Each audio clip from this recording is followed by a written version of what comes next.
जोशीमठ शहर के बीचों बीच पहाड़ पर बने हुए घर, इन घरों पर बड़ी बड़ी दरारें पड़ गई हैं। प्रशासन ने लाल क्रॉस का निशान लगा दिया है, यानी ये घर अब रहने के लायक नहीं बचे हैं। इस घर में किसी का बचपन बीता था, कोई अपने भाइयों बहनों के साथ खेलते हुए पला बढ़ा था, लेकिन अब उनसे ये घर खाली करने के लिए कह दिया गया है। अब सिर्फ लोगों के घर पर ही नहीं बल्कि सालों की यादों पर भी लाल क्रॉस लगा दिया गया है। जोशीमठ में आई त्रासदी ने सैकड़ों जिंदगियों के सामने अंधेरा ला दिया है। खतरे की जद में आए घरों पर लाल निशान लगाकर लोगों को खाली करने के लिए कह दिया गया है। 86 से ज्यादा परिवारों को या तो सुरक्षित होटलों में या राहत कैंपों में रखा गया है। जोशीमठ के जिन इलाकों में दरारों से पानी निकल रहा है, वहां रहने वाले लोग अपना घर छोड़कर नहीं जाना चाहते। उसकी बड़ी वजह है अनिश्चितता का माहौल और सरकार से नाउम्मीदी। जोशीमठ डूब रहा है, जोशीमठ गर्त में जा रहा है, जोशीमठ से जीवन खत्म हो रहा है। तो ऐसे में हमें चुप नहीं बल्कि बोलने की जरूरत है।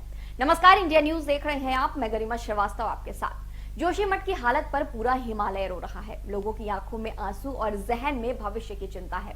उन्हें नहीं पता कि अब आगे क्या होगा। जोशीमठ में प्रशासन बुधवार से खतरनाक इमारतों को गिराने की तैयारी कर रहा है, लेकिन प्रशासन के सामने एक बड़ी चुनौती है।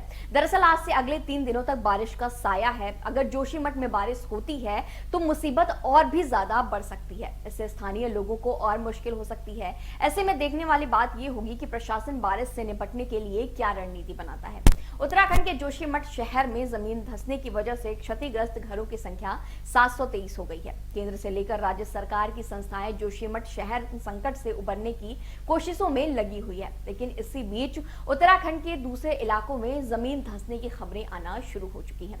जोशीमठ से कुछ 82 किलोमीटर दूर चमोली जिले के दक्षिण पश्चिम में स्थित कर्णप्रयाग में भी घरों के दरकने की बात सामने आई है। अलकनंदा और पिंडर नदी के संगम पर बसे इस शहर के कुछ घरों में दरारें इतनी गहरी हो गई हैं कि यहां रह रहे दर्जनों परिवारों को नगर पालिका परिषद की ओर से बनाए गए राहत शिविर में रात गुजारनी पड़ रही है। बद्रीनाथ हाईवे के करीब स्थित कर्णप्रयाग के बहुगुणा नगर में 2 दर्जन घरों में गहरी दरारें आ गई हैं और छतें हवा में लटक रही हैं। जोशीमठ में मुख्यमंत्री के आदेश के बाद सभी निर्माण कार्य, हाईवे पर चल रहे काम और एनटीपीसी में निर्माण की गतिविधियों पर पूरी तरह रोक लगा दिया गया है। लेकिन रोक के बावजूद जोशीमठ में रात के अंधेरे में भारी मशीनों से पहाड़ काटे जा रहे हैं। मशीनों की आवाज कई किलोमीटर दूर तक सुनी जा सकती है। जोशीमठ में हो रहे धंसान के बीच पहाड़ काटने की ये गतिविधि काफी घातक साबित हो सकती है।